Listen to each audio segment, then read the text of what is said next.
Thanks for joining us as we ask the question, is a childless woman better than a mother?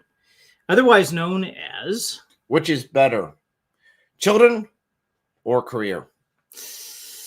Yeah, this is a touchy one. It's going to be a minefield we're going to be walking through, but I think some good questions, and it's worthy of asking, especially... I plan on setting them all off. Just throw a bunch of rocks out there and see what happens. Yeah, right? I'll just throw something out there and tell you to go get it. Oh, okay. Run after it. Yeah, that sounds familiar. I've done something like that in the past. Before we get started, Child of the Stone. If you haven't already done so, please check out my latest short story, Child of the Stone, which is a prequel to the novel The Healing Stone, which is going to be released in January. Now, I'm looking for people who would read the story and give honest reviews on Amazon or whatever aggregator that you use. Every one of those reviews and ratings helps tremendously. I can't tell you as an author how much it's like, oh, I want to review, please. And hopefully it's not like a 1 or a -1 or something like that. But we have had really good reviews so far on the short stories. They've been high ratings, and I get a lot of positive feedback for them. They're still ranking high too, which is a good indicator that maybe they're of good quality, and I think so. Everybody says so. They're great books. The link for getting the short story for free is in the description of this video, and you will also sign up for my newsletter, which is rare and entertaining. So, is a childless woman better than a mother? I think before we get started, we should probably take a look at definitions, because whenever you have a discussion or a dialogue, it's good to make sure that we're all talking about the same meaning for terms back and forth. And thank you. Take that off. I don't see the screen, so I don't catch it. It start off with some definitions. It seems obvious, but let's break this down a little bit. What is a woman? I think I've heard that one before, and the answers may vary. So the reality doesn't. No, the reality doesn't, but some of the answers back and forth might. What is a woman? And I want to be looking at the chat here. This is going to be a dialogue back and forth. This whole thing is. So the definition of a woman, I think we'll just say flat out, it's an adult female human. Then say, what is a childless woman? Now, that might be a little bit, you say, well, that's obvious. It's just a woman who doesn't have children. Well, okay. Does that mean currently taking care of children? Does that mean, would a grandmother be considered a mother? What would you say the definition? Let's just go do a mother. What is the definition of a mother? Definition of mother. Mother is a woman who has children, either genetically or adopted. Okay. Who's taking care of children. Okay, so it has legal guardianship of those women. To say that children. Okay, so a single woman, childless woman, running a daycare, would she be considered a mother? No. Okay, because those are not, even though those children are in her care, but it's for a limited time, and that she doesn't have full guardianship of them. Correct. Sure. Okay. So sometimes, children maybe in a daycare situation may call someone a mother. I don't think I've really seen that in a daycare situation, but maybe, in a religious institution or something, you call a childless woman a mother, like a nun, maybe call her another mother. But for the purposes of our discussion today, we're going to say a mother is a woman who has either physically had a child or has legally adopted a child. Correct. Now, a woman, got that straight. So what would a childless woman be? One that's not in that category. One that is not a mother. Now, also for a mother, was that if you're no longer caring, so your mother, your children have moved out, they're adults, they have moved out, would you still be considered a mother? Yes. Yes. Okay. Because that is a role that you've had. It doesn't change. My mommy's still my mommy. That's true. Your mommy is still. Doesn't matter if I'm 99. My mommy's still my mommy. Okay. So I think we've pretty much defined that. I think that most people would agree with those would be pretty much the definitions for it. Why ask this question? I asked the question, is a childless woman better than a mother? Now, can anyone really make a value statement on this? Seems like it's so broad. Can we make this as a value statement? Can we say that one is better than another? Well, you'd have to look at it from a few different angles. The first one would be as a culture, as a society, and this is even a secular stance, is a woman more valuable to a society doing a career in general? Because we're not talking about the outliers. In general, is a woman more valuable doing a career or more valuable teaching kids and raising the next generation? So that would be the main question there. You can look from, biological standpoint, race in general, the entire race, or even personal. What is more valuable in the long run? Well, yeah, it really depends, I think, on the situation. Given the individual to do this. Now, if we're talking about total trends, though, that's one concern that I have is if it becomes trendy to become childless, there are some really serious consequences for that. And then we'll be talking about that later. There's some obvious answers for that. But on an individual level, there are many reasons why somebody would be childless. I'm not just talking about women here either. We're primarily focused on that. But for men as well, either by choice or circumstance or whatever the situation may be, there may be a good reason why somebody's goes. And I'm not going to necessarily try to judge someone else's reasons for that, other than if it's overtly obvious that they're selfish reasons. It's like, are you sure? Or you might have somebody who really shouldn't be a parent. Okay, so looking at the cat lady trendiness sort of category, so we'd be looking at someone, either male or female, who chooses not to have kids because they're an inconvenience. They want to focus either on selfish desires or me, or career oriented. This is all I'm going to do, and just children would just be a burden. They're not worth doing. We're not talking about people who are either single because they're waiting for the right person. They're being discerning in who they have relationships with, and also waiting for marriage to have intimacy. We're not looking at them. We're not looking at people who can't have kids because of physical limitations, either some issue with their birth, that they're unable to have kids, being barren, or something happened and you can't physically do it due to injury. So we're not looking at them. They're removed from this category because their circumstances are separate. What we're looking at is the major trend, mostly found in feminism, where kids are even demonized. Having kids are even demonized, or a stay-at-home mom is demonized. And it's the worst possible thing ever. Right.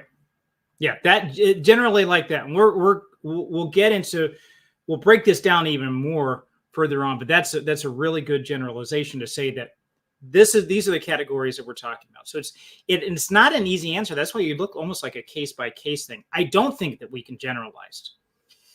This is not, I don't think it's a one size fits all. It depends.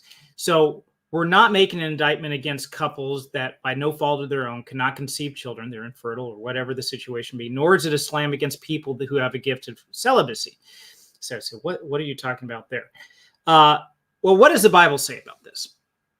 In 1 Corinthians 7:8, in fact, the entire chapter of 1 Corinthians 7 talks about marriage and the situation of marriage. Paul says, to the unmarried and to the widows, I say, it is good for them to remain single as I am.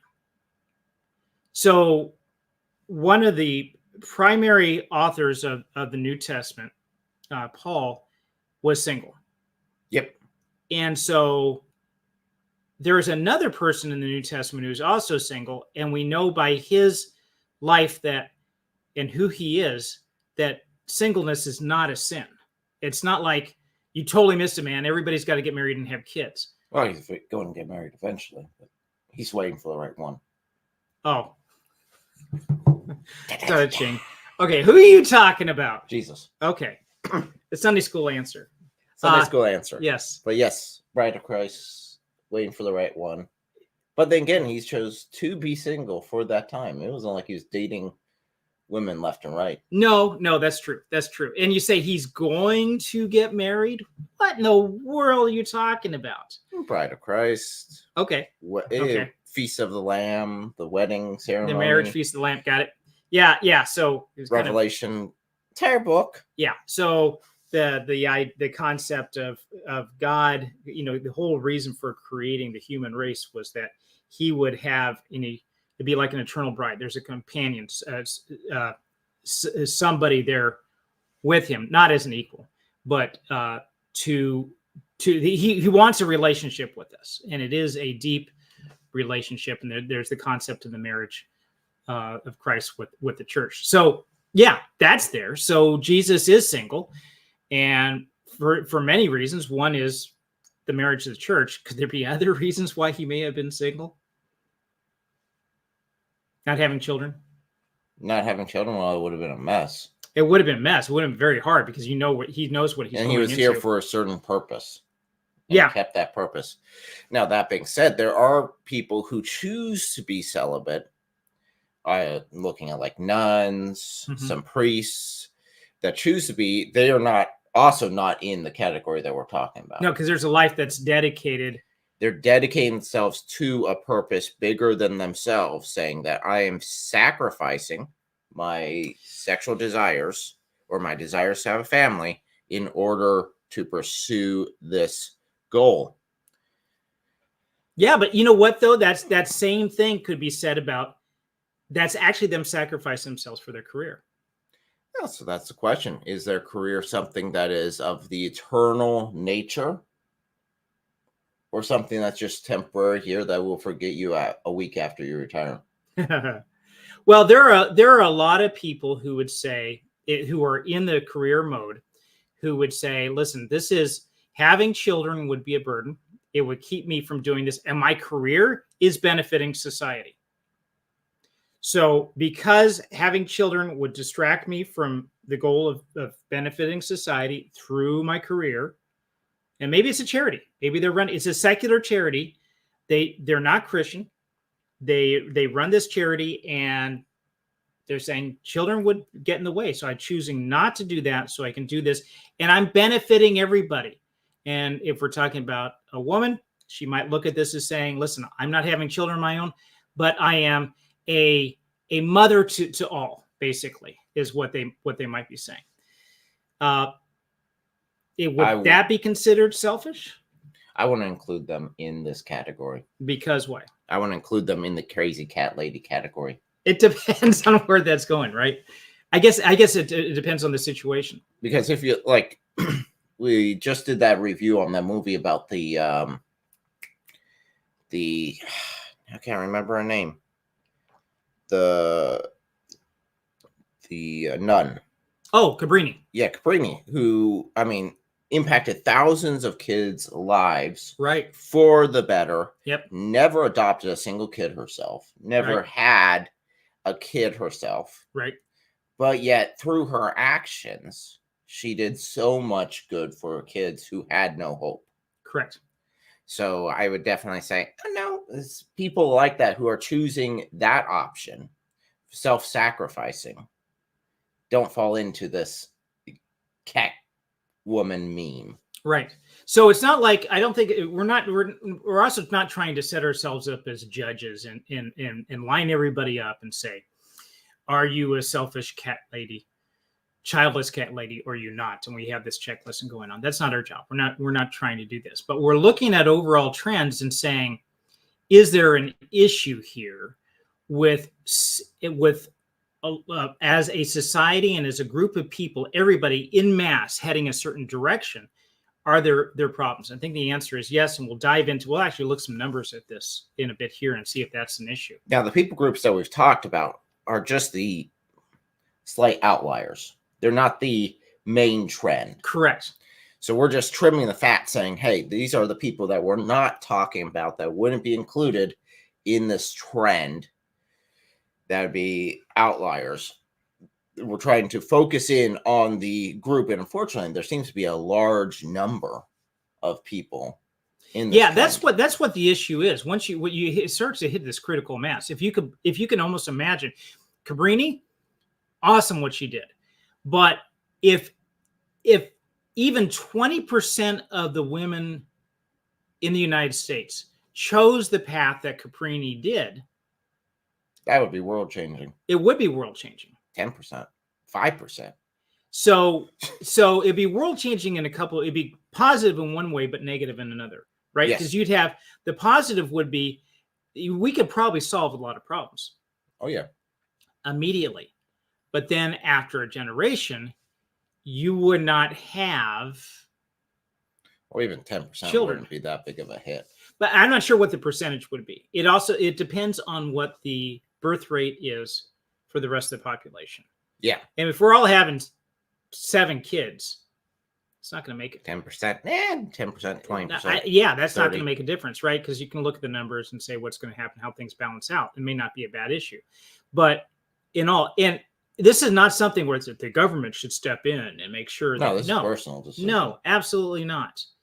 I'm not saying that the government or any institution should dictate this. I'm just saying as we as individuals should be aware of what's going on and the impact, the consequences of our decisions for this. Yeah, well, if you want to see how that works out when government decides to step in, look at the one-child policy over in China. That didn't work out so well. That's an example. Okay, now, so let's just touch on that just a bit for if somebody's viewing doesn't really know what we're talking about. What is the one-child policy in China? For a while, China had increased taxes as well as there's population control because of starvation. There were starvation issues. If you have more than one child, you would have either increased taxes or you'd be penalized in some way. Yeah, the culture would come down on you. You would be in trouble for having more than one child. And even at a certain point, if memory serves, there were criminal actions taken if you had too many kids. Okay. So that was a way of saying it. Now, in the culture, at the same time, it was more honorable to have sons than it was to have daughters. So what you end up having is a lot of kids left by the wayside to die and starve. So abortion was increased, infanticide was also increased. Yep. Because they were selectively looking at, if I'm only going to have one child, I'd rather it be a boy. Yep. Yep. Culturally, that was what was happening. That wasn't a mandate from the government. The mandate of the government is you shall only have one child, and we will penalize you if you have more than one. And now they're in trouble. How's that? Not so many kids. Yeah. So then you get this what's called a pig and a python effect, where the demographics shift, where you do have, in the beginning, you have a lot of workers and you can put more people in the workforce because they're not taking care of children. But then once you have that aging population, there's no one to take care of the aging population. That's right. There's not, that workforce goes down as they either retire or die. And we see this as also being a problem in Japan right now. Oh yeah, Japan has a huge issue. An aging population. Now, they didn't have one child policy. They did not have one child policy by the government. Weird. But so this is a trend that happens with industrialized nations. We see this more with industrialized nations, mostly in the West, than in other nations that are maybe third world, where when you're living in an agricultural society, children are an asset. Yeah, they help out around the farm. That's right. They're help. They could do the chores. They can do whatever around here. And the more children you have, the better. I live on a bit of a farm. I've had children. They've helped. It's been beneficial. And as they've grown older and have moved out, my poor wife is like toting the thing around as an older woman, and it's not as easier for her as it has been in the past having free labor. But in an industrial society, children, you don't have that. You don't have, there's child labor laws and other things that are keeping children from being in the workforce. And then you have to spend more time on rearing them. And if you have a 2-parent household, having, I mean, a two income household, both parents are working, having children is not an asset, it's a liability. So 2 is about as much as you could do, maybe 3, maybe 4, but that's really stressing things out because you got to run them all around. They got soccer practice. This other child has recital this time, and you can't do all this while you're also working and picking them up. And who else is going to do this? Maybe the government can. There you go. The government can take care of child care. Yeah, that doesn't work very well either. We actually saw that in the vice presidential debate. Both of them are saying well, the government should step in and say, okay, it's their job now. So nope. Why are we talking about this? Well, this had come up recently talking about vice presidential debate. It was a comment made about one of the VP candidates had said something about childless cat ladies. And I have the quote here. If we need to get into it, I would, but I don't want to venture too much into politics. All I want to say is it's a hot topic now because of that. And then how does it relate to Christian living and science fiction? Science fiction is that right now, a lot of the literary agents are saying we want strong female protagonists and diverse characters. And we're looking for these strong female characters, these strong female protagonists, because we want role models for young girls to say that they could be as tough as men, they can do everything that men can do, and things like that. So we're pushing this, just like in China, they were pushing for, hey, we want to have more male boys than we do female. It was society that was pushing. Here, society is pushing women in a certain direction to say, this is the ideal, this is what you want.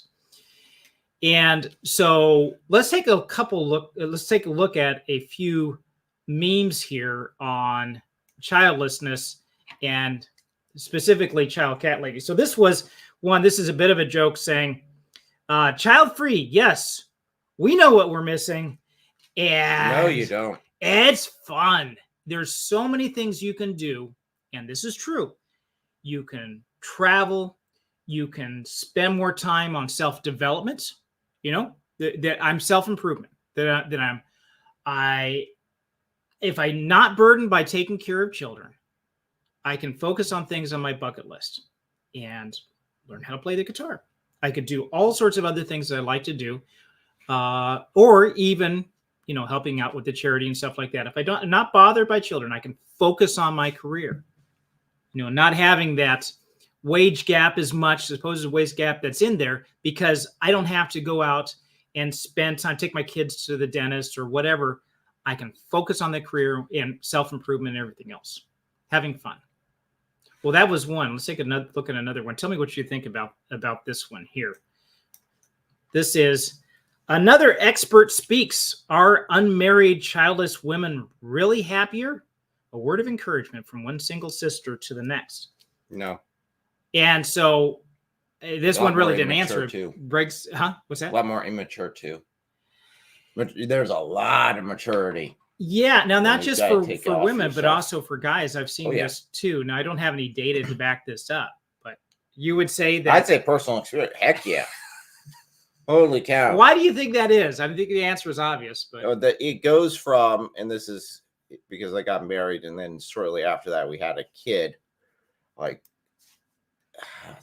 10 months afterwards, 11 months afterwards, we had our first kid, and it went from the single setup, which is still single dating, what do I want to do, to the married setup, which what do we want to do, to adding kids onto that, what are we going to do? And it takes focus, changes focus from self to self and wife, or self and spouse, right, to self spouse And now you have kids who are absolutely dependent on you with random needs. With random needs that you don't know at the beginning, and you don't know what the heck you're doing at the beginning.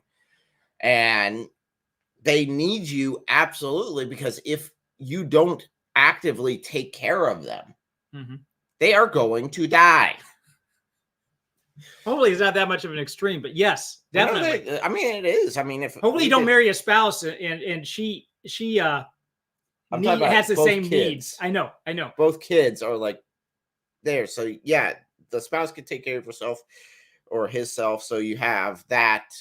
So it's not as much whenever you get married, but when you have kids, it is that much further, and it takes you from there. And I've learned a lot through that relationship, even about God himself being a father to us, and how his relationship is with us, and just how much more deep his mercy is when it comes to us.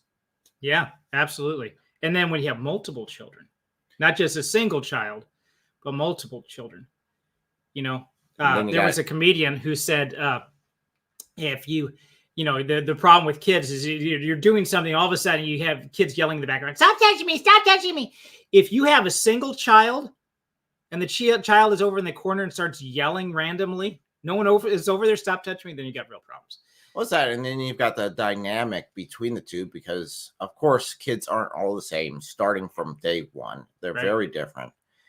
And you might get along well with one where you don't with the other. And you as a parent have to be impartial to that and not show favoritism in order to be a good parent. And at the same time, you have to fight against yourself there as being like, man, I really enjoy this one. Man, this other one just gets on my nerves all the time. But you've got to judge impartially when it comes to situations. There'll be times that your kids push back on you, being like, why are you punishing me this way? And you look at it, well, I'm being fair, because if I punish this one because he did XYZ, I have to do the same for you when you do the same thing. Right. So that's just being impartial in it. And you step back and say, man, I do that with God a lot. Why are you punishing me? Well, don't you want me to punish evil? Shoot. Yeah. All right. Oops. So Thomas Hall kind of beat you to the point here a little bit. He said this earlier, but I didn't catch it. It was in the live chat. He said, believers and non-believers alike, I think a lot of becoming a mature adult comes from having children, from living a life not completely self-centered. Exactly what you were saying here. Now, there's a lot of saying that when I was single, I could focus a lot more on just one thing. But I was also a lot more simple, I'd say, back then. To be honest, it's the only way you can really explain your life. It's like if you have a cup of water and that's your life, and then you get married, you pour it into a pitcher, and that pitcher gets filled up because you have a new life there, and it fills all the way up.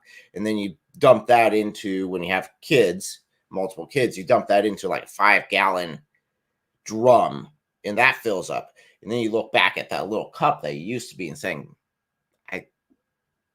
I was an idiot. Yeah. I was so limited. That is interesting that God, and not just through marriage and having children, but by hardship itself, expands our character and virtues by hardship and stretching. And it's a lot like exercises, right? That you're able to do more now than what you were able to in the past. Oh, yeah.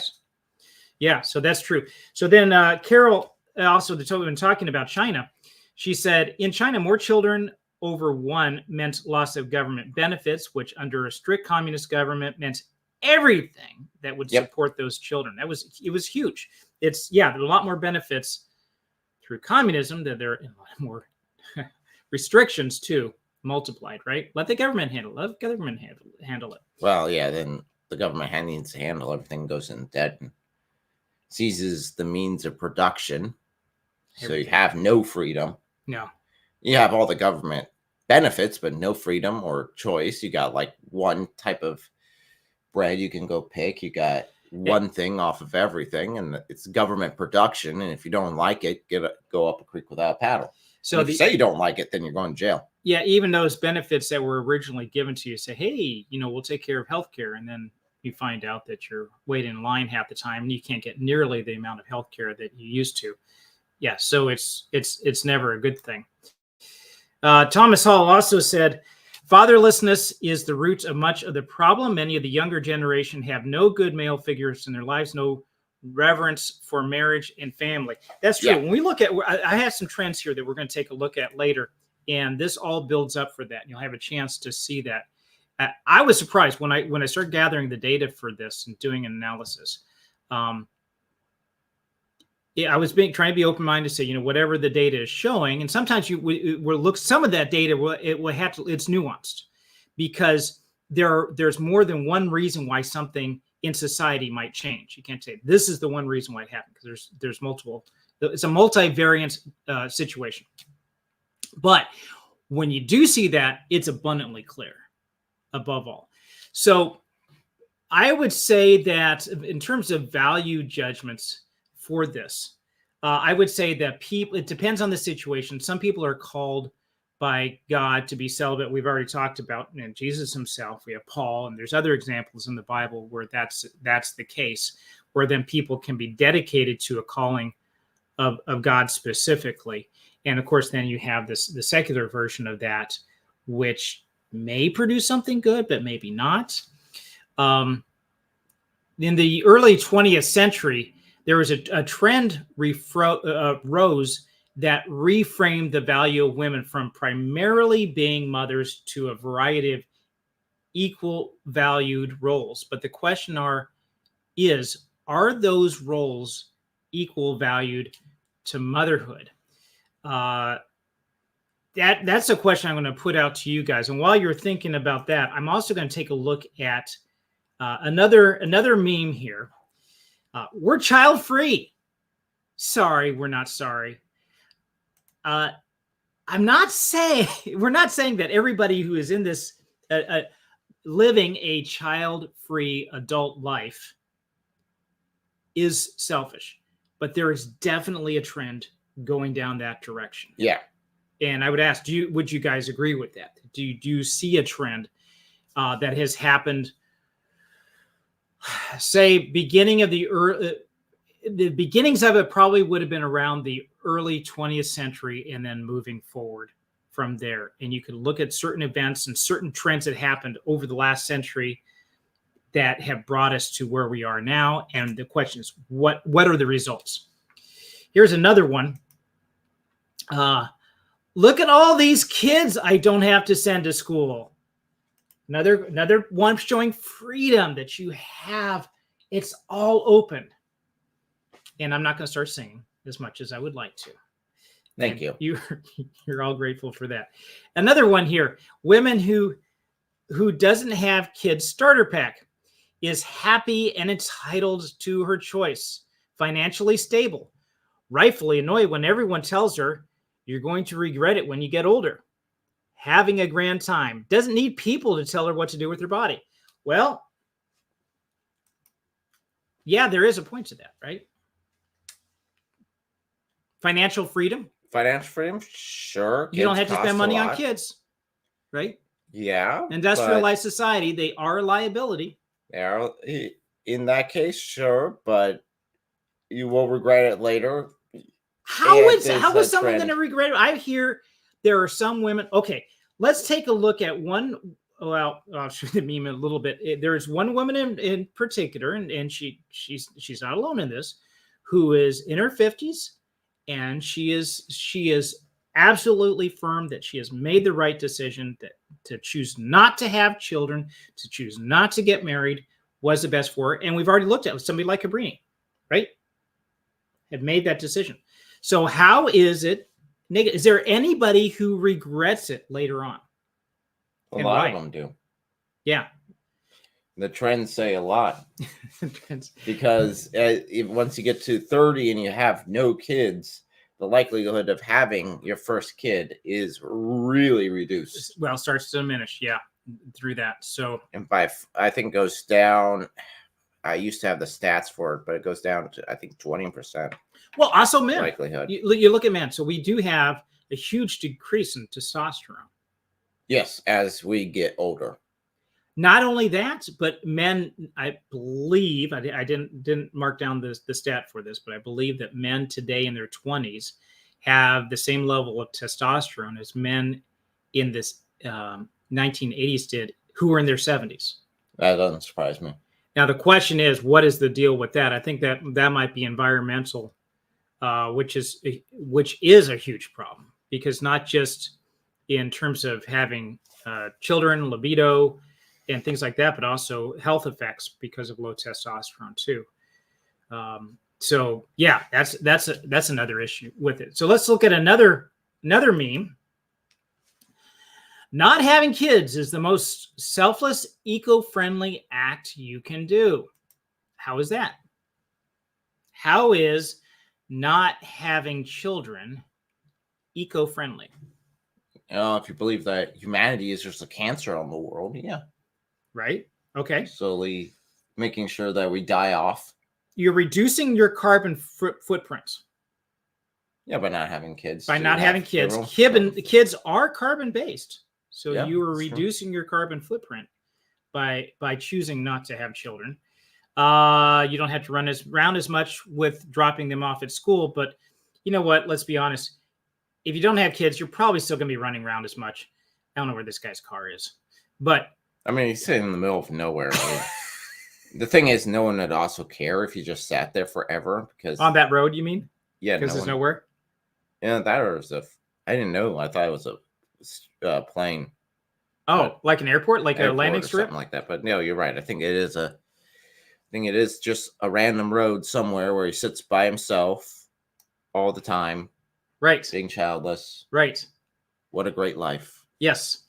So there's a news article here that I want to share. And before I do, I'm going to check the chat real quick.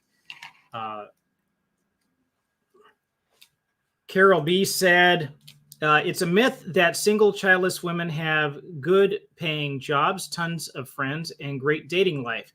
Time to do fun things, are in charge of their lives. Yep.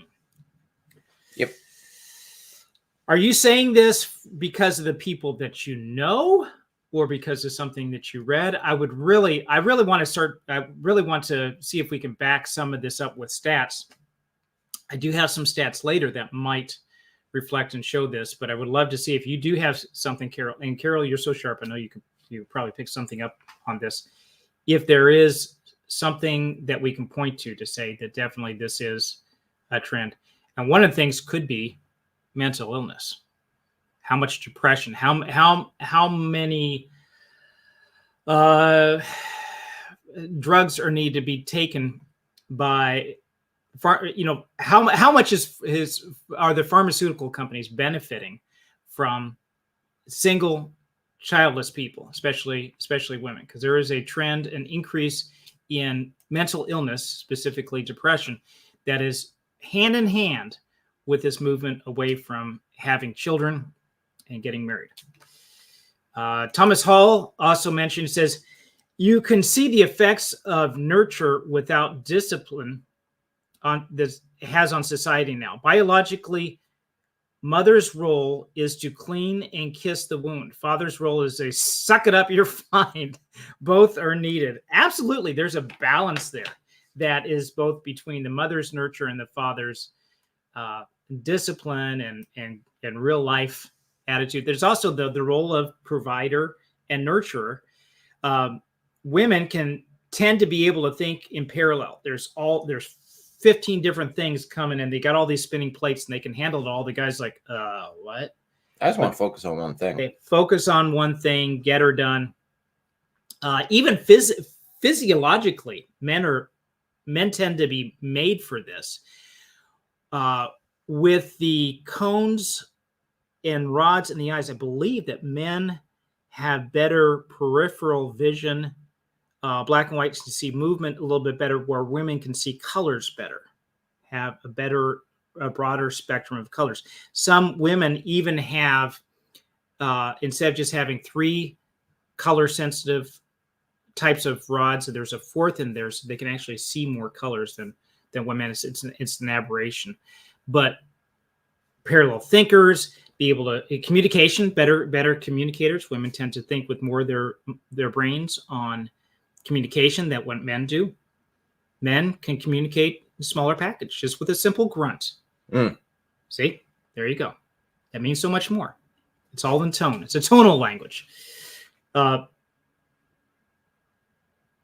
see. I think I already did that one. Yes, you did. So let's take a look at this article. This is from USA Today.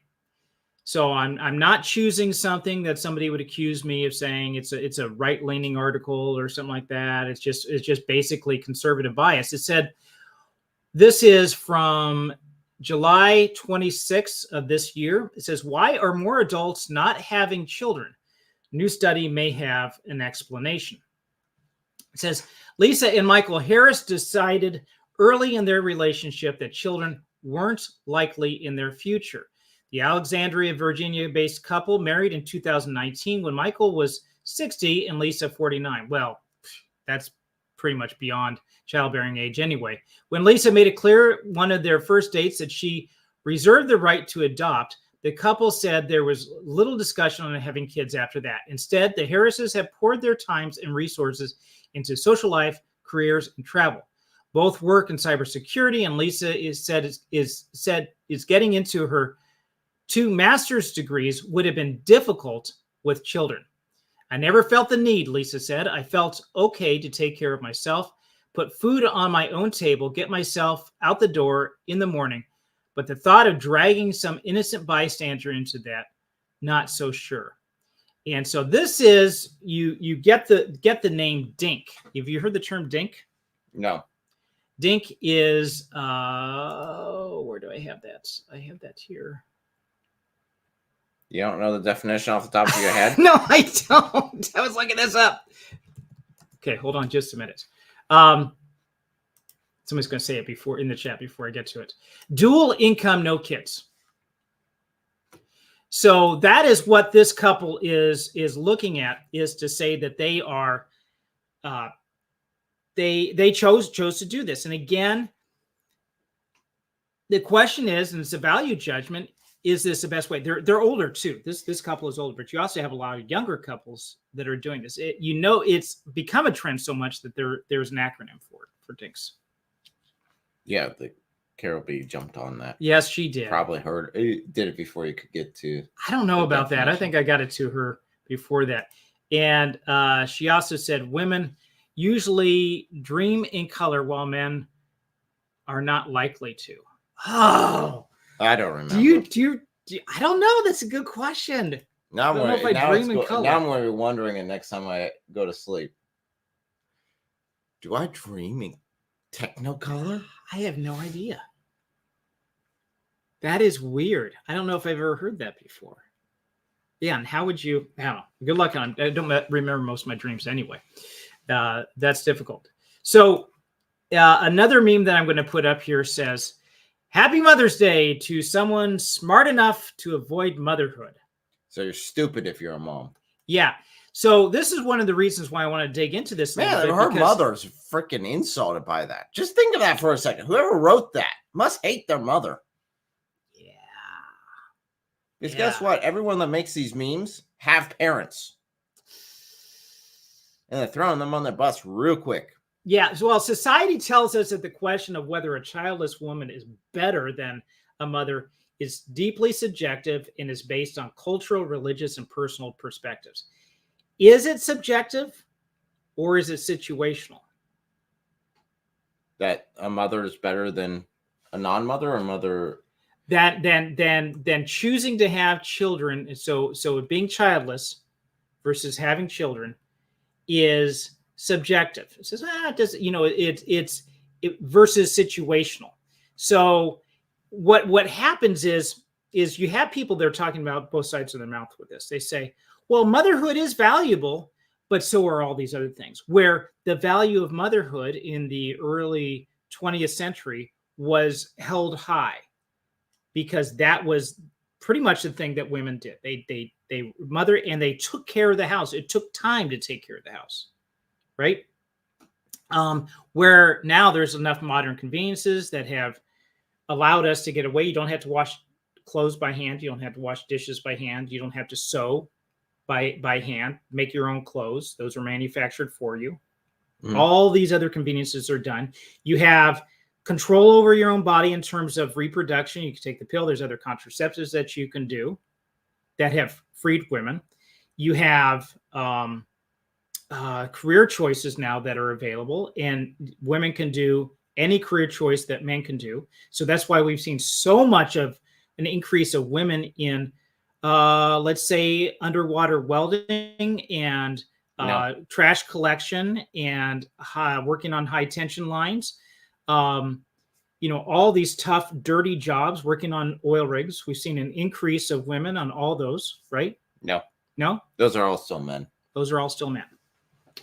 Well, that's just terrible that men are dominating those. We need to make sure that there's a quota system for that. Good luck. Yeah. Thomas Hall said, here's a tough question. Do you want people to be motivated by selfishness to have kids, or is society better off with them missing out? Would you, I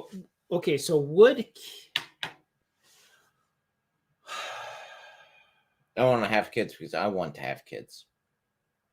Or would it be better for them just not to have kids in general? I don't know. So yeah, I guess we can't go the assumption that just having children, deciding or wanting to have children is in itself made because the person is selfless. Yeah. I think the answer is no. It's not necessarily the same. I've seen situations where single women have said, I want to have a child because it's what I want. I want to do this. And it's not for the benefit of society. It's not for the benefit of the child. It is just, even though I'm single, I want to have the individual child myself, right? The child doesn't need a father. I just need a mini me. Yeah. Right? No, that doesn't work so well. Yeah. I think that's probably, Thomas, I think that's what you're saying here with this. Not 100% sure.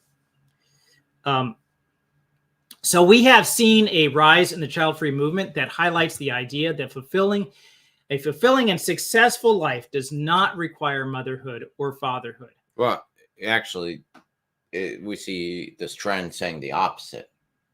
That motherhood or fatherhood is a hindrance to a successful and helpful, happy life. Right. Exactly. Some of those memes that we were just looking at that say that. You're stupid if you have kids. That's true. That's what. Now, I've had 7 children, and the trend is changing. Where I do see more people say, "Oh," before the answer was, "Oh." When you have one child, it's congratulations. 2 children, congratulations. 3, 4, yeah. 5. Don't you know what causes that? 6. Stop. 7. You're killing us all. Global warming, climate change is because of you. We have no food. We're starving because you're having too many children. So it goes on that cycle. And that's what that's what I was facing before. But so I think the trend is starting to change a little bit with this. Maybe, though, again, in the West, we're still seeing a lot of that. In fact, that's one of the many reasons why Islam's over there saying we're the fastest growing religion is because they're popping out more babies than the rest. Let's have church growth, biological church growth. Yeah, so in Islam, you're born a Muslim, so all the kids born to Muslim family are automatically Muslim. So that's the increase you see there, where you still have a whole avalanche of apostasy going on. Because of people leaving Islam. Massive numbers. Yeah. Massive numbers of Muslims not being actual Muslims, but just being Muslim in name. Because there's a lot of social pressure. Lots of social, well, a whole getting your head chopped off thing is a big pressure. Yeah. So if you walk away from Christianity, you're fine. you live. Yes. But not so live. much. Now, eternally, Islam. we're worried about your eternal salvation, but we're not going to go chop your head off. In fact, that would be counterproductive to the Christian message, because we don't know if you'll walk back, eventually come back to Christ anyway. Right. Where in Islam, no, but you kill the apostates. That's period. True. Anyone who leaves their religion, kill them. And that is a mandate? That's a mandate. From the Quran. Okay. So according to the scripture of their religion, if you walk away from Muhammad, if you walk away from Islam, you kill him. You get killed, right? So, Carol B, sorry, clicked on the wrong one here, said that that's so true. She's talking, I believe, as an answer to what Thomas said. The agony of some people go through to have their own offspring is sad. Yep. When I was pregnant with my second child, people said, why? It was only because my first was such a handful. None of my friends can imagine me dealing with another, even though they had 4 or 5. Wow, it sounds like you had. That's a very rough first one. Sounds like you had it, and they all do have their own personality as soon as they come out of the chute. I mean, it is funny. I used to believe in was it tabula rasa, the blank slate philosophy, is that the child comes out. It has to do with behaviorism, that each child's all nature, all nurture, not nature. And boy, the second one was born. I knew that was a different human being than the first one. It was blatantly. Was that your situation too? Oh yeah. Between my 2 kids, day and night. Well, the first one listen, no question. The second one's like, he may listen to you eventually. More like guidelines. More like, I need to wrap that in these. I love the kid, but he's clumsy. I want to wrap him in bubble wrap. That is funny. That is the funny. First one's like, he's fine. He can run down the hallway. The second one runs down the hallway and runs into the wall, hits the other wall. If got anything in the hallway, he'll make sure to stumble over that, trip over it, face plant. So I'm like, duct tape, bubble wrap. Yeah. So one other thing too that I tell people is that after, at least in our situation, we've seen with other parents who have multiple children, after the third, it seems like that's the peak of difficulty, and things start to get a little bit easier. One thing is that if you train the children, the older one, to start taking care of the younger ones, that helps. You got little helpers now that are old enough to start doing that. We had it set up that we call them squire, that the one child, two children down would be the mentor of 2 children down, and that would be his or her squire. So number 3 would be number 1's squire. So they would just check it and so on down the line, and it just helped a lot with the workload, especially with my wife, to be able to handle them all. So here's another thing too, is when we look at this is the last meme that I want to bring up. And this is the one that actually started this whole, at least with me. It I said, listen, I really need to take a look at this, and we'll bring it up in the chat and see what people say. In this meme, you have, this is by Tracy Ellis Ross. This is Diana Ross's daughter. She said, the childless women have been mothering the world and elevating culture as aunties, godmothers, teachers. You do not need to push out a baby to help push humanity forward. Now, Carol, if you heard me read that, and I'll put it back up here for a second, I really do want to get your input on this. I would have liked to have had my wife here also to give a female's point of view on this whole question. But I'll read it again. The childless women have been mothering the world and elevating culture as aunties, mothers, godmothers, teachers. You do not need to push out a baby to help push humanity forward. I think she's compensating. Well, she's now in her 50s, so that ship has sailed. You can't double think that. So this is, I think, an answer to what was, what was said earlier. She said, "Oh no, they come out with their own special nature. My first was a 3-ring circus, and the next one was a little cuddle buns and stubborn." Let's see. And Thomas says Eric is raising an apologist in the making. Oh yeah, I'm probably talking about my kids. Oh, okay, yeah. Are they heading that direction? You think? I'd say so. I'd say they're doing a good job. A little early to say just yet where they're gonna be headed. But so in regards to this meme, then one of the things that seems a little derogatory to me is when she says push out a baby. And then she said the parallel is she's saying push humanity forward. So she could just be saying that, listen, we're pushing humanity forward versus pushing out a baby. But that really seems to me to be demeaning for motherhood. Is, well, you just pushed out a baby. That's all you did. Motherhood's a lot more than that. Yeah, motherhood is a lot. It doesn't end. That's the beginning. Yeah. So what are the guidelines and choices that are now that we have thrown off the guardrails of tradition? It says we no longer want to do these as traditions. We're going to push this off. We have personal fulfillment, people choosing to not have children because of personal fulfillment, because of societal's expectations.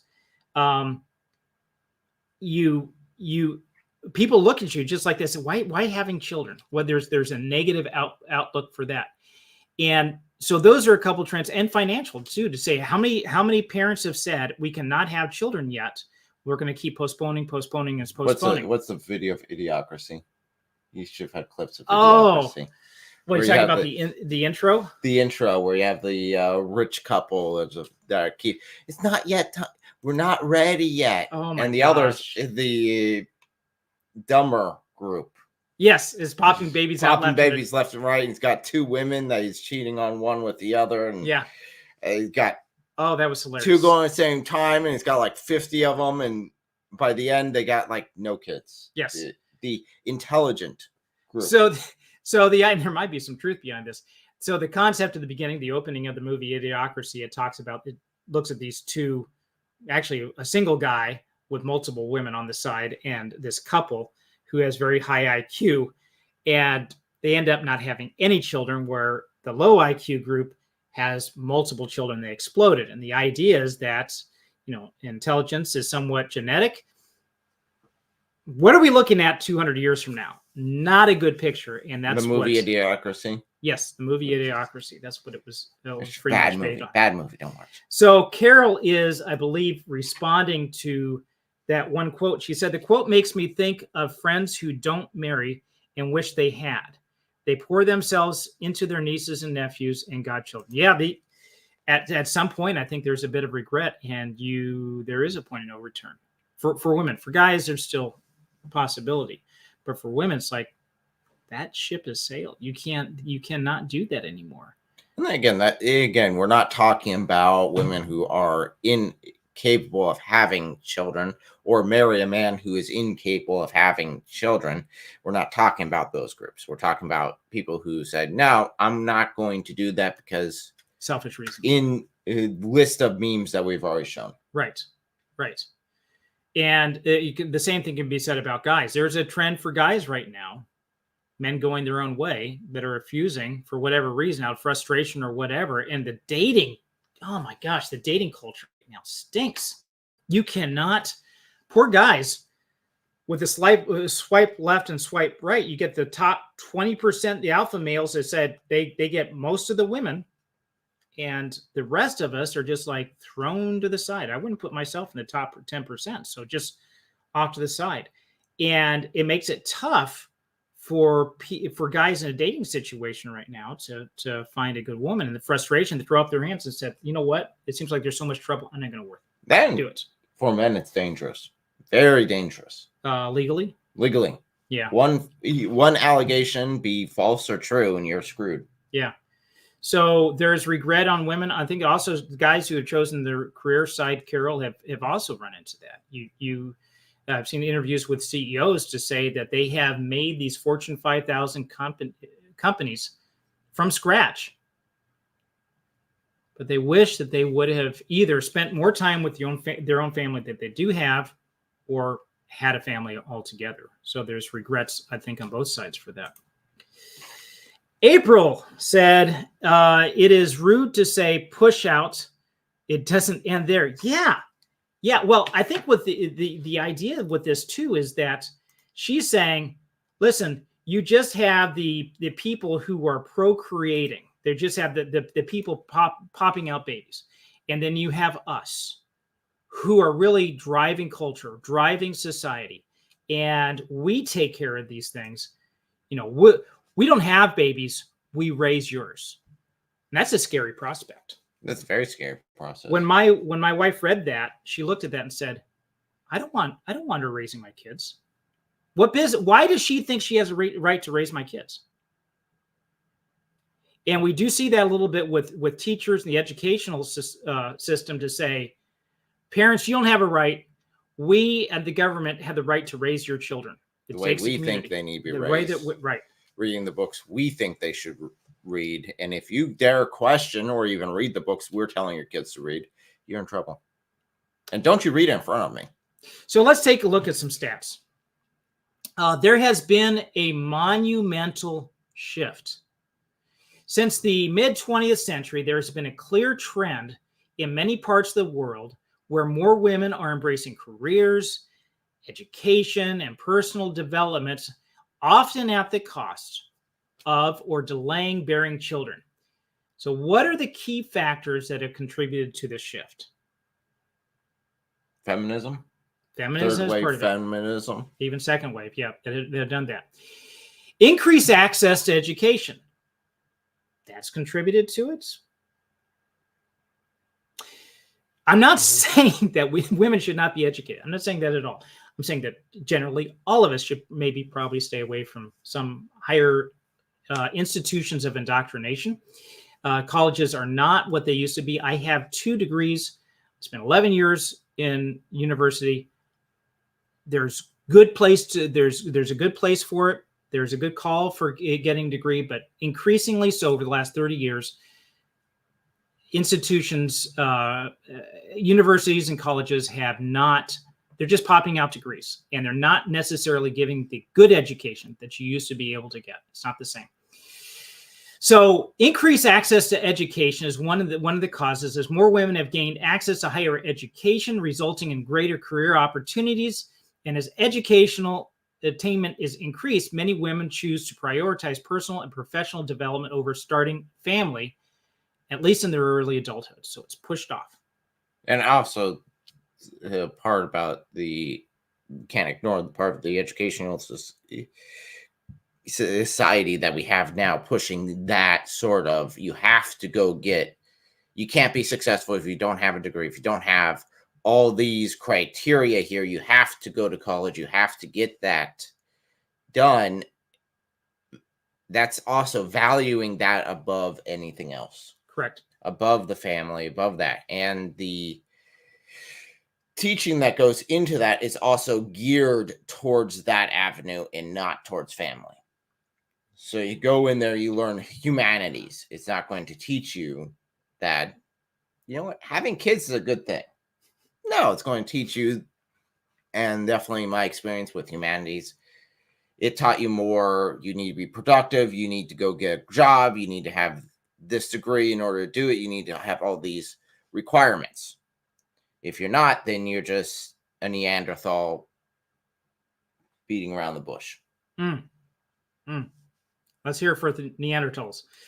A couple of comments here. Let's see. One here from Thomas Hawley said, churches need to host singles nights. Yeah, you know what? I've seen that with my kids. So I went to a Bible college. It was my first degree, is theology. It was called Life Bible College. It was an acronym. It stood for something. But it had the nickname of Go to Life and Get a Wife. They also called it wife bridal college because a lot of the kids that went there, say kids are in the 20s, a lot of the young adults that went there ended up getting married. I was one of them. I met and found my wife now some 30 some odd years through Bible college. So that was an avenue that you had. There's not a whole lot of avenues that are available for people to meet, especially, you even go to the grocery store now. You're not even necessarily talking to the person checking you out. You can go into a grocery store now and not say anything to anybody. In years past, you at least get to talk to the checker. Maybe there's a bagger there, whatever. No, now you're self-checking out for the most part, and nobody. Unless you get stopped at the door by the person who's suspecting you of stealing. That's it. Maybe you can talk to that person. Yes. Checking people. Yeah, and that's just a suspect. It's like you're being interrogated. It's like that's not a friendly thing. You go to get your gas, the self-pump, you do everything. You just your card swipe. You don't necessarily talk to the clerk. We are becoming more and more isolated, and there are very few events that will have this. And I think, Thomas, you're right. Churches should host single nights. Get these people together. That's a great idea. Oh gosh, some more comments here before I go on to number 2. Carol B said, my nephew was doing the dating scene, asked me what he should do. I told him, if he were a Christian, churches are full of great women. Later he became a Christian and joined a large church. That's the other thing too, is maybe smaller churches aren't necessarily a great place to go, especially if they're like an older population at the church. You're not going to find a whole lot of women to date there unless, you got Ethel on the side who needs a walker. Thomas Hall said birth control is a big factor. Yes, it is. And that is one that's on the list, dude. You're right on line here. Carol mentioned talking about her nephew. He met a wonderful woman. They've been married for 20 years. They have no children. I don't know why that is. Well, whatever the situation is, don't know what their story is. Of course, then situational is the question. So number 1, increase access to education. Not necessarily that's wrong, but it does postpone it. Another term that's been used here is that the 20s are the new adolescence. We've been postponing in agricultural age, bar mitzvahs and rite of passages for becoming like a semi-adult was 13. Yeah. Right. And then that was moved back to 18. And then in some ways 21. Now you couldn't vote until you were much older, but moving back adulthood because you weren't given those levels of responsibility. You're postponing it.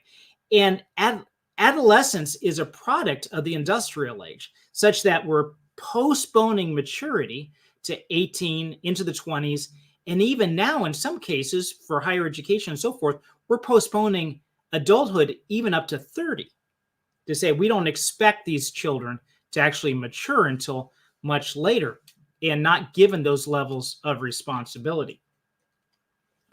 Then Carol also mentioned, she said, I went to a small Christian college, and that's so true. There was actually a time of desperation in the senior year of many students when they realized they would go back home with no spouse in sight. Oh my gosh.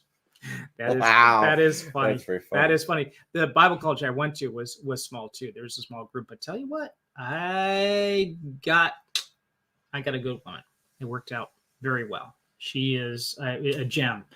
Would not trade her for a million years. And the other thing too is as we've grown together. I was married when I was 21. Grown together over time, that bond is deepened. Some people look at like, oh, you just met, you got the infatuation and everything's happening at the beginning. And there is a real rush in an early relationship. There is all the romance that's deep in the beginning relationship. After you've been together for a while, that fades. But I tell you what, there's something else that comes up that's even better than that earlier rush. And that is a lifelong friendship that has if another woman were to throw herself at my feet and she was a 10 plus, she's best looking woman in the world, it's like, forget it. I have someone who has so much history with me, so much love over time. It's not even close. Get out of here. I don't even want to see it. So economic dependence is number 2. More women have gained access to higher education, resulting in career opportunities as educational. I think I've already done this one, haven't I? Yes, I have. Economic independence. Number No, 3. we didn't do Didn't do economic. economic It was independence? education. Okay. And again, there's nothing wrong with being economically independent, except that it is idolized. Yeah. As this is the ideal. The ideal is not to get married, have kids, grow the next generation, educate them so they become productive members of society.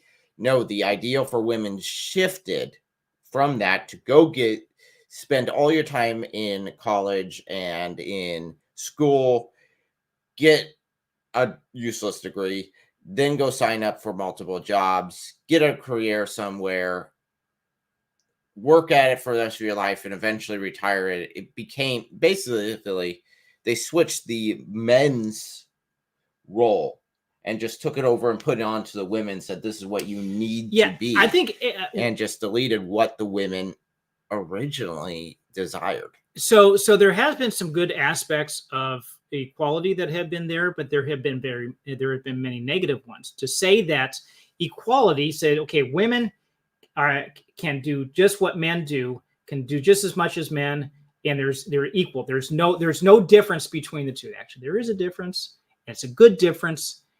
They're complementary, right? So you're taking away the complementary part and you're trying to make them the same thing, right? And the disadvantage is we're idolizing, feminism idolizes masculinity. While hating men, idolizes masculinity and says the woman needs to be like that. See, why don't we idolize? Well, I wouldn't say idolize necessarily, but elevate, look at it and say there's some really good aspects of unique that are to women. Why not look at that and say, hey, this is good stuff. We should shoot for that. Changing social, with that goes number 3, changing social norms. Social attitudes towards gender roles have evolved. In the past, women were expected to prioritize motherhood and homemaking, but today, more women are encouraged to pursue their personal ambitions, careers, and other goals with less social pressure to have children early or at all. Now, there was a shift. I think it was in the 1950s up to the 1960s. We'll see the move, because there's a chart for this, see the move as women go in, more and more women go into the workforce. When that happens, the roles that women were fulfilling, there's a vacuum. That doesn't happen anymore. Women are those roles. And if you have a dual income family, initially that was a boost because now you could do that. Now you almost have to have a dual income family. Unless you cut back on a lot of stuff. Unless you cut back on a lot of things, right? And reduce what what your requirements are. But if you're going to live, in some cases, rent itself and food, especially now with inflation, yeah, it's been through the roof. How can you handle all this how can you even live without a dual income? So it looked good at the time. Who benefits from a dual income? We're struggling now as much, if not more, than what families did in the 1940s and 50s with a single income, as a single income family. As a dual income family, we're struggling just as much as what we were there. Who has benefited? Definitely not families. Not families. I'd say maybe the government in some regards, but at that point, it's almost a snake eating its tail. I would say definitely government. You got to expand the bureaucracy to meet the needs of the expanding bureaucracy. Yes. By having a dual income family, you double your tax income. Now, if you file as joint or married, then you can have that reduced.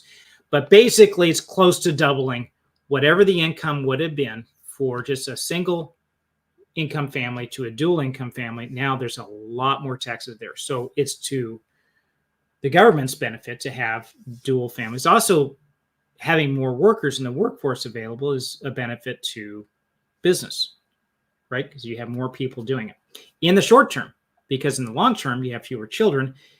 And now the workforce is being decreased so much so that in Europe, because of lower populations are saying we want to have more immigration. We got to take from these other societies and put them into ours because we don't have enough children now. Basically, because we told people not to have kids. That, by and large, that's the case. Okay. Nicodemus changed his icon. Yeah. It confused me. I didn't know who this was. Nicodemus, don't change your icon. It confuses the snot out of me. Catching the tail end. Hold on, that's Nicodemus. Yeah, it is. Yeah, it is. I had to double check that. Carol says it seems like the economy adjusts to what the market will bear. Yeah, it's like, oh, we got all this, and all of a sudden, then it's like, I don't know. Maybe it's just that we are more as a consumer society. We buy a lot more things, so that means we automatically are always living on the edge.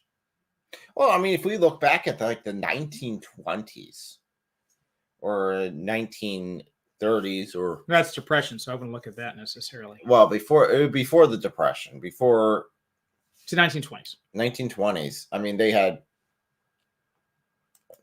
pretty decent setup.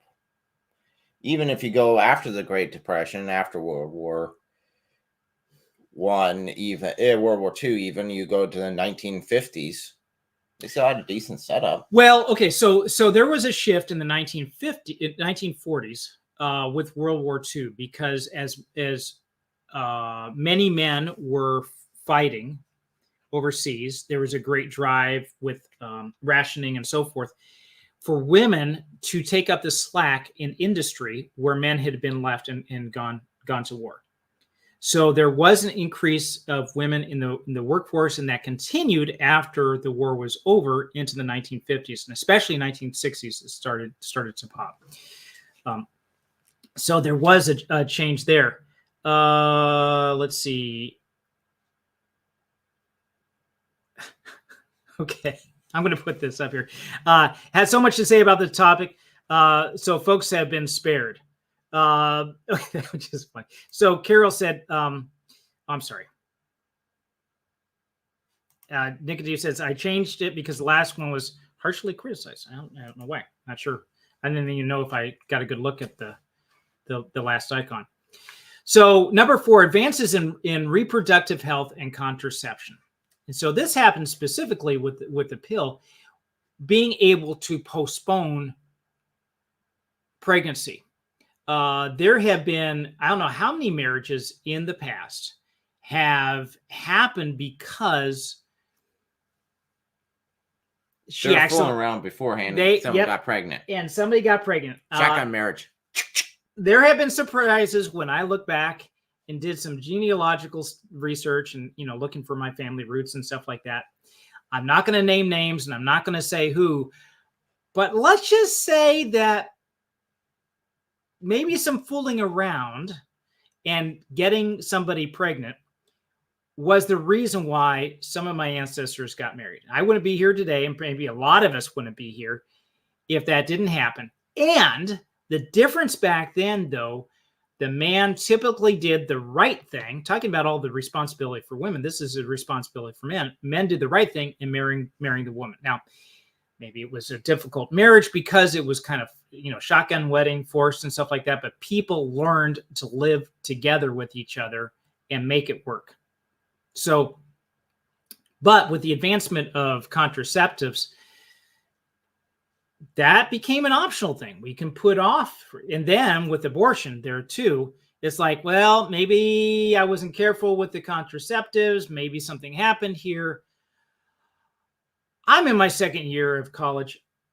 I don't want to ruin my career. I'm not going to drop out and get married to this guy. I don't necessarily like him. Maybe it's a one-night stand or whatever. I got to get out of this situation.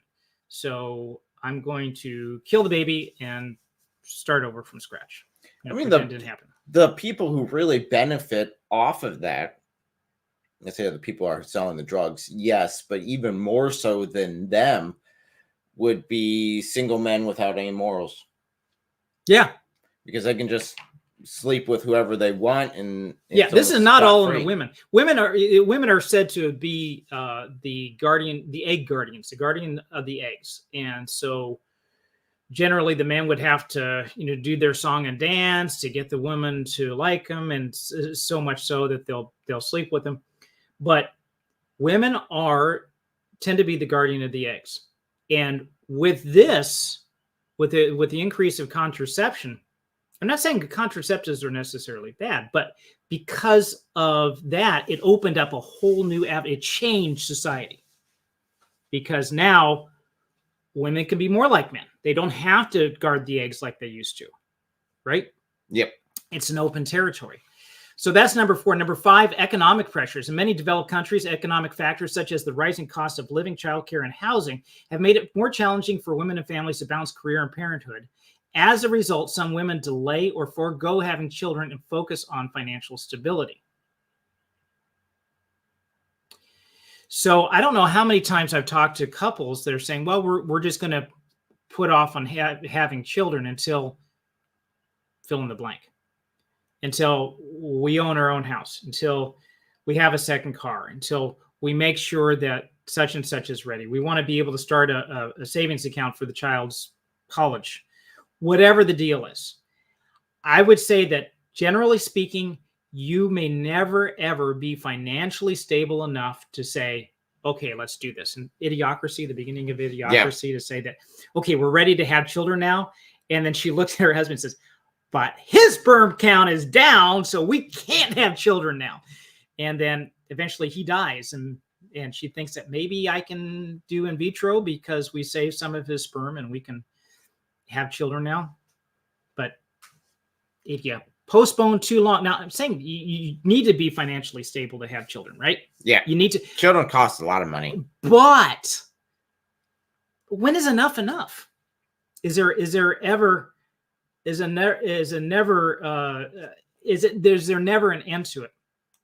Nicodemus mentions, says another way college has ruined society. Now this is, we were just discussing earlier, I don't know if you caught it, about the downfall of higher education, colleges, universities, not being what they used to be, not putting out necessarily well-educated, well-rounded people for the jobs that they're to do. I'm saying there still is a need for it, I believe, in terms of medicine, maybe engineering and other things to have that there. But even then, even in engineering, I'm seeing a lot of companies now saying college degree or 5 years experience. Yeah. With this. So cultural policy and support for women in many countries, policies supporting gender equality, paid parental leave, work-life balance have encouraged women to stay in the workforce. I wonder why. Maybe there's a benefit to the government to have a dual income, right? However, when such policies are limited, women often face more difficult choices between career and family, leading to further delay and reduction in childbearing. And finally, changing family structures. So these are all reasons why there has been a monumental shift for childless couples or single people choosing not to have children. Number 7, changing family structures. The concept of family has also shifted with increasing acceptance of diverse family structures, including childless marriages, singlehood, non-traditional partnerships, quote unquote, whatever that means. This has contributed to a normalization of women's choice to pursue a career without necessarily having children. We're, again, if you're just joining us, not grinding an axe against people or couples who cannot have children.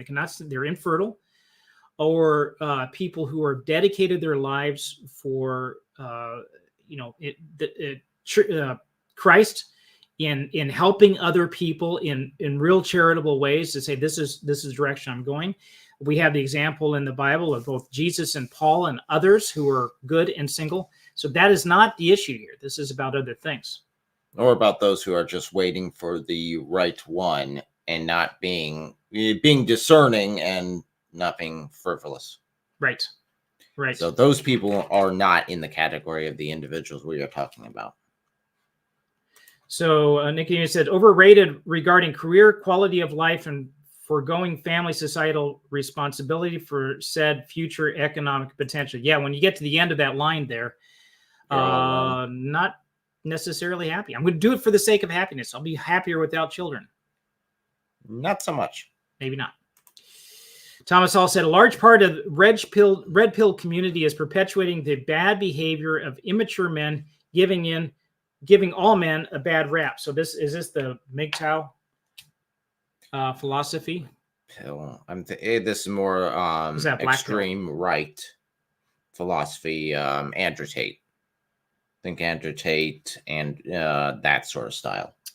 Yeah. Extreme masculinity, sleeping around with all the women that you can get your hands on, pimping them out, that sort of thing. Yeah. Not a good thing. So the trend is not your friend. We're all told that this is good, to go down this certain path. The society has looked down on families that are large, saying, don't you know when to stop? Don't you know what causes that? You're killing us all. Global warming is because of you. Western society has bought into this kind of low child count, children being a burden on society, being a burden on you yourself. You're much better off going out there and seeking your own career and bettering yourself, investing in yourself. We've bought into that whole cloth, tipping the tables of centuries or millennia long traditions. And why not? Tradition has held us down and in many ways shown it to be suppressive, if not outright immoral. This is the modern era, dang it. And things are different now. And after countless generations living under traditions with the father providing and the mother nurturing and both bound together for life, we have embraced a new way, a more liberating way. So after 3 or 4 generations after throwing off tradition, have we seen a change? Yes. We've definitely seen a change. So definitely. I have a graph here that I want to show with you, and I'm going to put it here in the middle. This is a bit hard to read, but I will combine all this. So what this graph is showing is women in the workforce. And we'll get a close-up of this in a minute here, but we'll see we've gone from 20% on up in the early 1900s on up higher to a much bigger percentage. And as that has increased, there has also been birth rates in women. Per women. Divorce rates has also increased, and that's the green line. And birth rate has dropped precipitously. And there has also been an increase in mental illness. So with women in the workforce, increase of women in the workforce, you see these 3 things. I know what I'm saying is anathema. I know what I'm saying is against what I would be called a misogynist, a bigot. And please hear my heart on this for any woman who is listening, who is in the workforce. This is not a condemnation. I know things being what they are and needing to work outside the home just to make ends meet. It's what we've boxed ourselves into. But this is not the utopia we were told was going to happen with this. If you look at these stats, if you look at these increase in divorce, increase in fatherlessness that's out there, and increase in mental illness and decrease in birth rates. Say, well, it doesn't matter. What's wrong with the birth? We are below replacement level in Western society. That's one reason why there is a push for open borders, is because the workforce, we don't have as many people in the workforce as what we need. We need to start pumping more in. And that's one reason why you have open borders. Not the only reason that you do. So I'm going to take a look at this graph in a little more detail and show that women in the workforce in percentage went from 20% in 1900. It peaked at 60, and it's now leveled off on about 57% of women who are of workforce age are in the workforce. I think I tend to think it's a little bit higher than that, but these are the stats that I found. Divorce rates. The problem with the divorce rates is this is a little misleading, because it is showing divorce rate as not. I would like to have put this in the percentage of marriages that end in divorce were over 50%, around that figure. About 50% end in divorce, the other 50% end in death, which is, that show you something. But 50% of marriages end in divorce, and that didn't used to be the way. Unfortunately, the stats here show that it is per 1,000 per year, so it's a little skewed, but the line is increased. So here's a question with this stat. Why was there a peak in 1980 for divorce and it had fallen off? Don't we still have a problem with divorce rates? Well, yes, but if not a lot of people are getting married, then you wouldn't have a divorce now, would you? Correct. So if you're just living together and Yes. it's culturally acceptable for you just to live with your girlfriend, boyfriend for a few years and then you broke up, wouldn't be classified as a divorce. No. So it wouldn't be on that statistic. No. Although living together would have been considered marriage, you would have had to have gotten married before you lived together, and then the breakup afterwards would show the divorce would show up in the divorce statistics. So you were 100% correct. So did it become culturally acceptable in the 1980s for living together? Yes, that started. The trend started there, and we're seeing more and more couples just living together and forgoing marriage because, well, marriage is just, I didn't want to end up like my parents because they got divorced. Well, you're basically doing the same thing anyway. Well, there's a big push for marriage just from women standpoint. Women are told that marriage is just slavery, and the men are told that's the same too, right? You're legally, the law is against you as a man.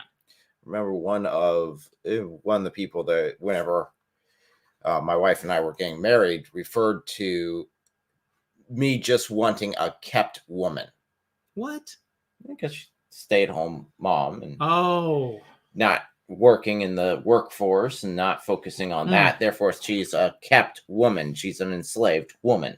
Right. And it's like, no.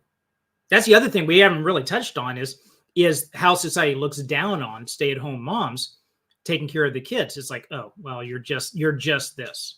You haven't risen to what I am as a career woman. You know, that's the ideal. That's what we're looking for. And as a result, we end up with this type of thing where you have, and the red line shows birth rates drop down. So what are we looking at birth rates? It used to be at the 1900s, we had 4 children per couple. Average. Now you had more than that, and you had less, and there was higher infant mortality. But even then, now I don't know, maybe this is including infant mortality. I didn't look at that stat to see it, but you can see the drop. Hit the 1960s, women's liberation, boom, dropped down to 1980s, started going up a little bit, and we are far below replacement rate at 1.7 children per couple. And we should be over 2, I think it's 2.3 to be at replacement rates. Yeah. So not a good number. No. So what happens to society when you lose that? You pay remember the one-child policy that China had? So we're in that situation here. There's also the situation that you have with aging population, like in Japan. We're hitting that. The baby boomers are coming up. They're hitting retirement age. What's going to happen to Social Security? What's going to happen to stock market when you have a lot of elderly that are taking their money out of the stock market because of 401k and so forth? And so many other implications that go with that. You have people guys that are skilled in trades that are leaving the workforce. I was just talking to one company that I was doing work and their shop that they have a lot of these skilled machinists and so forth are leaving, and there's no younger people that are coming in and they need to be trained. Not just they need to be trained with that because there's things that are within that company that are unique. They're not mentoring, they're not training, and that knowledge will be lost. Checking here says, the wife was called the ball and chain when I was a kid. Yeah. The old ball and chain. Okay, and Nicodemus says, I'm actually doing a live later today discussing this topic, a watch party for Jungle Goddess. I don't know if I've read that. Do you mind if I use your graphic for that? No, I don't. Go for it. Are you talking about the thumbnail? I would say go ahead. The wife was called the ball and chain, and say stay at home mom target versus what? Never a stay at home mom. Yeah, versus Never the other. home. Yeah, never home. That's a lot of latchkey kids with them. So take one last look at this trend. One thing that we're looking at is there's an increase. The purple line there, mental illness from 5% up to 17%. Now this is just of women who are reporting depression and anxiety. Say, well, maybe they just weren't reporting it back then, but I don't think that's necessarily the case because they did call it melancholy back then. They did have their own classifications for it. Now, that being said, it's almost like when you force an entire group of people to act like another entire group of people and forsake what they actually want for what you tell them they want, you have some mental issues. Yeah, and mental illnesses within the children too, as families break up. Mom's not there, dad's not there, being raised by the state, whatever the situation is. Now you have possibly more kids on drugs, psychoanalytic drugs. They're psychoactive drugs, I'm sorry, to help with depression and Ritalin and all these other things that are going on. How many school shooters have we had that were on some sort of medication for mental illness? Nothing. It's how many of them came from broken families. That's the other thing too. If memory serves, I think it's like all of them. No. Some of the earlier, the Columbine, I believe one of the kids there, their parents were together. I'm not sure if it was a good home life, but it would be a good study to take a look at this to say how much of this has also been affected by that. Because we had guns at school, even at school before, kids would bring their guns to go hunting afterwards. The vice president to elect for the Democrats was talking about that, how he used to Tim have, Walz? Yeah, he used to have a shotgun in his truck because he would go right after school, he'd go pheasant hunting. We just don't live in that day and age anymore, and we can't have that. I'm like, why? Yeah, that's a good question. Why can't you? What has changed from point A to point B here? What is the determining factor that we cannot live in a society that can have that?